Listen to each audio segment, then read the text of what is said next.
এই পাখা দুটো একবার হাওড়ার কোনো এক মেলা থেকে কিনে এনেছিলাম আমার ঘরের কোনো অকেশনে ডেকোরেশন করব বলে। কিন্তু এগুলো না এক সাইডে আঁকাটা, মুখোমুখি বা অপোজিট করে সাজাতে গেলে আর হয়ই না। তাই আজ এটার অন্য সাইডটায় রং করতে বসেছি, দেখি কি দাঁড়ায়।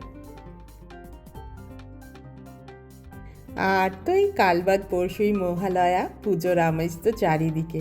কিন্তু আফসোস যে আমরা এই মুহূর্তে এমন একটা কান্ট্রিতে থাকি, চাইলেই এই উৎসব নিজেদের খুশি মতন আউটসাইডে সেলিব্রেট করতে পারি না।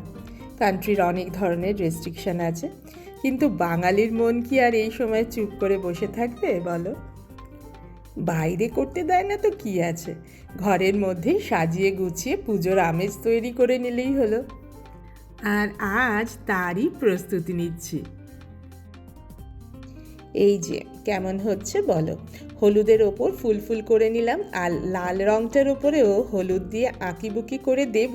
তার আগে এই লাল রঙটা একটু শুকোতে টাইম লাগছে, তাই সাইডটার এই যে এইরকম করছি। কিন্তু এই সাইডটা দিয়ে না একটা লাল ঝালর দিয়ে দেব। এটা দেখাই যাবে না, তবু হাতে রং তুলে থাকলে হাত আর কি নিষ্পিস করছে। এবার হ্যান্ডেলটাতেও একটু ডিজাইন করে দিচ্ছি, আর ততক্ষণে লাল রঙটাও শুকিয়ে যেতে তার মধ্যে একটু হলুদের টাচ দিয়ে দিলাম। এর মধ্যে আবার তিন্নি স্কুল থেকে ফিরে এসে আমার কাছে বসে গেছে দেখতে, আর মোবাইলটা নিয়ে দেখো আমারও ভিডিও তুলে দিয়েছে। এই পুজো উপলক্ষে তো আর আমাদের এখানে কোনো ছুটি থাকে না, আর এবারের পুজোটাও পুরো উইকডেজের মধ্যেই পড়ে গেছে। দেখি তারই মধ্যে একদিন বা দুদিন একটু ছুটি করিয়ে ঠাকুর দেখে আসব, আর সেটা তোমাদের সাথেও শেয়ার করব। এবার এই লাল কাপড়টা কেটে লাগাবো।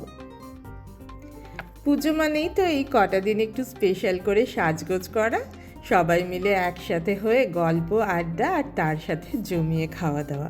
আমরাও এই কদিন সেটাই করব, যেটা এই উইকেন্ড থেকেই অলমোস্ট শুরু হয়ে যাচ্ছে। আশা করি তোমাদের সবারই শেষ মুহূর্তের প্রস্তুতি চলছে।